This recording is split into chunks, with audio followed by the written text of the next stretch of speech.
Anarkali tension Cox's Bazar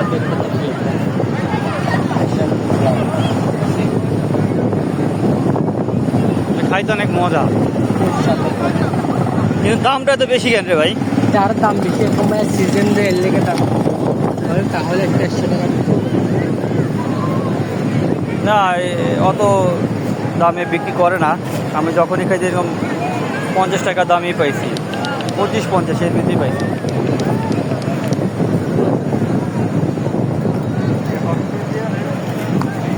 এটা কি দিলা? চিনি, লবণ, ঝাল লবণ, হ্যাঁ। আর এটা ঘুরে দিবা। আনারকলি ফল, হ্যাঁ।